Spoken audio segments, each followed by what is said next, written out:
മേടമാസത്തിലെ പൂരം നക്ഷത്രത്തിലാണ് തൃശൂർ പൂരം ആഘോഷിക്കുന്നത്.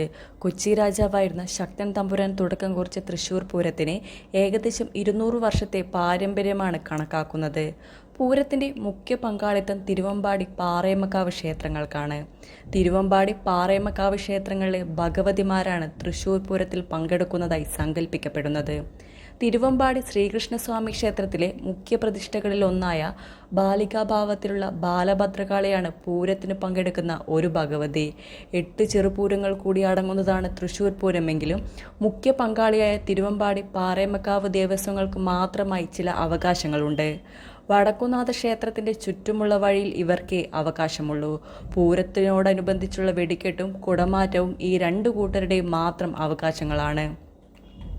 പൂരത്തിലെ പ്രധാന ചടങ്ങുകളായ ഇലഞ്ഞിത്തറമേളം, തെക്കോട്ടിറക്കം, കുടമാറ്റം തുടങ്ങിയവയൊക്കെ വടക്കുംനാഥന്റെ ക്ഷേത്ര പരിസരത്തു തന്നെയാണ് അരങ്ങേറുന്നത്. സമയക്രമമനുസരിച്ച് മുഖ്യ വിഭാഗങ്ങൾക്കും വളരെ മുമ്പ് തന്നെ നടക്കുന്ന ചെറുപൂരങ്ങളുടെ എഴുന്നള്ളിപ്പോടെയാണ് പ്രധാന ദിവസത്തെ പൂരാഘോഷങ്ങൾക്ക് അരങ്ങൊരുങ്ങുന്നത്. രാവിലെ 6:30 വടക്കുംനാഥന്റെ മുന്നിലെത്തി വണങ്ങുന്ന കണിമംഗലം ശാസ്താവാണ് പൂരത്തിൽ പങ്കെടുക്കാൻ ആദ്യം എത്തുന്നത്. പിന്നെ ഒന്നൊന്നായി മറ്റു ചെറുപൂരങ്ങൾ എത്തിത്തുടങ്ങും. കാരമുക്ക് ഭഗവതി, ചൂരക്കോട്ടുകാവ് ഭഗവതി, നെയ്ത്തലക്കാവ് ഭഗവതി, ലാലൂർ ഭഗവതി, പനമ്പക്കപ്പള്ളി ശാസ്താവ്, അയ്യന്തോൾ കാർത്യായനി ഭഗവതി, ചെമ്പൂക്കാവ് ഭഗവതി എന്നീ 8 ക്ഷേത്രങ്ങളിലെ ദേവീദേവന്മാരാണ് ചെറുപൂരം അവതരിപ്പിക്കുന്നത്. തലേന്ന് നെയ്തലക്കാവിലമ്മ തെക്കേ ഗോപുരം തുറക്കുന്നതോടെയാണ് പൂരം വിളംബരമാകുന്നത്. തിരുവമ്പാടി ക്ഷേത്രത്തിലെ പൂരാഘോഷത്തിന്റെ ചടങ്ങുകൾ ഇനി പറയുന്നതാണ്. വെള്ളിയാഴ്ച രാവിലെ 7:30 പുറത്തേക്ക് എഴുന്നള്ളിപ്പ്. ഷൊർണൂർ റോഡ് നായ്ക്കനാർ റൗണ്ട് വഴി പഴയ നടക്കാവിലേക്ക്. 3 ആന നടപ്പാണ്ടി സഹിതം 10-15 മഠത്തിലിറക്കി പൂജ. രാവിലെ 11:30 പാണിക്കൊടി പഞ്ചവാദ്യം ആരംഭിക്കുന്നു. മഠത്തിൽ വരവിന്റെ തുടക്കത്തിൽ 3 ആനകൾ, റൗണ്ട് എത്തിയാൽ 7 ആനകളായി മാറും. നായ്ക്കനാലിൽ ഉച്ചതിരിഞ്ഞ് 3-ന് എത്തുന്നതോടെ പഞ്ചവാദ്യം കഴിഞ്ഞ് ചെണ്ടമേളം ആരംഭിക്കുന്നു. 15 ആനകൾ ശ്രീമൂലസ്ഥാനത്തെത്തുന്നതോടെ 4:45 പാണ്ടിമേളം അവസാനിക്കുന്നു. ആനകളും വാദ്യക്കാരും പടിഞ്ഞാറേ ഗോപുരം വഴി അകത്ത് പ്രവേശിച്ച് വൈകിട്ട് 5:10 ആനകൾ തെക്കേ ഗോപുരം ഇറങ്ങിത്തിരിഞ്ഞ് നിൽക്കുന്നു. ആനകളും വാദ്യക്കാരും പടിഞ്ഞാറേ ഗോപുരം വഴി അകത്ത് പ്രവേശിച്ച് വൈകിട്ട് 5:10 ആനകൾ തെക്കേ ഗോപുരം ഇറങ്ങി നിരന്നു നിൽക്കുന്നു. 5:30 കുടമാറ്റം.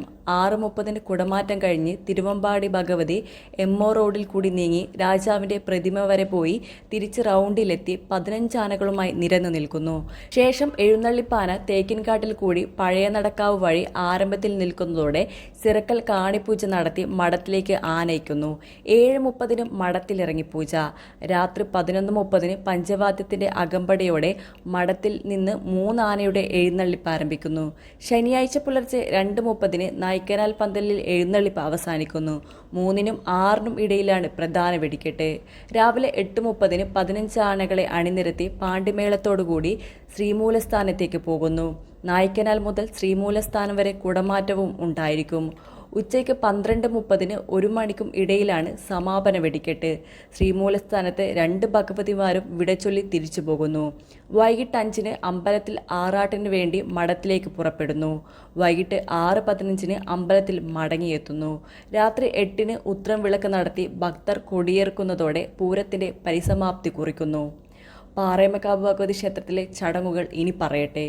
പൂരം കൊടിയേറ്റത്തിന് ശേഷം ഭഗവതി നേരിട്ട് എല്ലാ ദേശങ്ങളിലും എഴുന്നള്ളി ദോഷങ്ങളെയും ദുരിതങ്ങളെയും അകറ്റി ഭക്തജനങ്ങൾക്ക് അനുഗ്രഹം നൽകുന്നു എന്നാണ് സങ്കല്പം. കൊടിയേറ്റം മുതൽ കൊടിയിറങ്ങുന്നത് വരെ എല്ലാ ദിവസവും ക്ഷേത്രത്തിലെ കൊടിമരച്ചുവട്ടിൽ ഭഗവതിക്ക് പറ സമർപ്പിക്കാൻ പ്രത്യേക സൗകര്യം ഉണ്ടായിരിക്കും. ഭഗവതി പുറത്തേക്ക് എഴുന്നള്ളിച്ച ശേഷം കവുങ്ങിൻ കൊടിമരം ദേശക്കാർക്ക് ഉയർത്തുന്നതോടെ പൂരത്തിന് തുടക്കമായി. ക്ഷേത്രത്തിലെ പാലമരത്തിലും മണികണ്ഠനാൽ തറയിലെ അരയാലിന്റെ മുകളിലും സിംഹചിഹ്നമുള്ള മഞ്ഞക്കൊടികളാണ് ഉയർത്തുന്നത്. കൊടിയേറ്റത്തിന് മുന്നോടിയായി തലേന്ന് ക്ഷേത്രം തന്ത്രിയുടെയും മേൽശാന്തിയുടെയും കാർമ്മികത്വത്തിൽ ശുദ്ധക്രിയകളും പ്രത്യേക ഹോമങ്ങളും നടത്തുന്നുണ്ട്.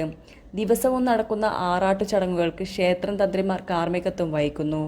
ആറാട്ടുകടവിൽ തന്ത്രിപൂജ, മഞ്ഞൾപ്പൊടി കൊണ്ട് അഭിഷേകം, മലർ നിവേദ്യം, പൂജ എന്നിവ പ്രത്യേകമായി നടക്കും. വെള്ളിയാഴ്ച ഏകദേശം 12 മണിയോടെയാണ് പാറേമക്കാവിന്റെ പൂരം തുടങ്ങുന്നത്. പൂരത്തിൽ പങ്കുചേരുവാനായി 15 ആനകളുടെ അകമ്പടിയോടെ സർവാലങ്കാര വിഭൂഷിതയായി പാറേമക്കാവ് ഭഗവതി എഴുന്നള്ളുന്നു. പാറേമക്കാവ് ക്ഷേത്രാങ്കണത്തിൽ നിന്ന് തുടങ്ങുന്ന ചെമ്പടമേളം അവസാനിച്ചതിനു ശേഷം പാണ്ടിമേളം തുടങ്ങുന്നു. ഇതിനോടൊപ്പം ചെറിയ തോതിലുള്ള ഒരു കുടമാറ്റവും നടക്കുന്നു. പാണ്ടിമേളം ഒരു കലാശം കഴിഞ്ഞ് എഴുന്നള്ളത്ത് വടക്കുന്നാഥ ക്ഷേത്രത്തിൽ പ്രവേശിക്കുന്നു. 2 കലാശം കഴിഞ്ഞ് ഇലഞ്ഞിത്തറയിൽ എത്തുന്നു. പിന്നീടാണ് പ്രസിദ്ധ ഇലഞ്ഞിത്തറമേളം. 4 മണിക്കൂർ നീണ്ടു നിൽക്കുന്ന പാണ്ടിമേളത്തിൽ വാദ്യാലങ്കാരത്തെ കുലപതികളാണ് പങ്കെടുക്കാറ്. കൂത്തമ്പലത്തിന് മുകളിലെ ഇലഞ്ഞിത്തറയിൽ അരങ്ങേറുന്നതുകൊണ്ടാണ് ഈ മേളച്ചാത്തിന് ഇലഞ്ഞിത്തറമേളം എന്ന് പേര് വന്നത്. വൈകിട്ട് 4:30 പാറേമക്കാവ് പൂരം വടക്കുന്നാഥനെ വലം വെച്ച് തെക്കോട്ടിറങ്ങുകയായി. ഇലഞ്ഞിത്തറ മേളത്തിന് ശേഷമാണ് തെക്കോട്ടിറക്കം. പാറേമക്കാവ് തിരുവമ്പാടി ഭഗവതിമാർ വടക്കുന്നാഥ ക്ഷേത്രത്തിൻ്റെ തെക്കേ ഗോപുരത്തിലൂടെ തേക്കിൻകാട് മൈതാനത്തേക്ക് പ്രവേശിക്കുന്ന ചടങ്ങാണിത്. പാറേമക്കാവിൻ്റെ 15 ആനകൾ തെക്കോട്ടിറങ്ങി പഴയന്നൂർ ഭഗവതിയുടെ പ്രതിഷ്ഠ ഉണ്ടായിരുന്നു എന്ന് പറയപ്പെടുന്ന സ്ഥലത്ത് പോയി ഭഗവതിയെ വണങ്ങിയതിനു ശേഷം നിരന്നു നിൽക്കും. തിരുവമ്പാടി വിഭാഗം തെക്കേ ഗോപുരത്തിലൂടെ ഇറങ്ങി പാറേമക്കാവ് വിഭാഗത്തിന് മുഖാമുഖം നിൽക്കുന്നതോടെ കുടമാറ്റം തുടങ്ങുകയായി. News bureau, Kannur mirror. സുവർണ സ്വപ്നങ്ങൾക്ക് പൂർണ്ണതയേകാൻ ലോകോത്തര നിലവാരമുള്ള ഷോപ്പിംഗ് അനുഭവം സമ്മാനിച്ചുകൊണ്ട് മലബാർ ഗോൾഡ് ആൻഡ് ഡയമണ്ട്സിന്റെ നവീകരിച്ച ഷോറൂമുകൾ ഇതാ നിങ്ങൾക്കായി. വരൂ, Malabar gold and diamonds April 21 രാവിലെ 11 മണിക്ക് തലശ്ശേരിയിലും 4 മണിക്ക് കണ്ണൂരിലെ താവക്കരയിലും തുറക്കുന്ന അത്യപൂർവമായ ഈ സ്വർണ്ണ ശേഖരത്തിലേക്ക് നിങ്ങൾക്ക് ഏവർക്കും സ്വാഗതം. അത്യാകർഷകമായ ആഭരണങ്ങളുടെ ഏറ്റവും വലിയ കളക്ഷനൊപ്പം മനസ്സിനിണങ്ങിയ സ്വർണം പണത്തിനൊത്ത മൂല്യത്തിൽ സ്വന്തമാക്കാനുള്ള ഈ സുവർണ അവസരം ഇനി നിങ്ങൾക്ക് സ്വന്തം.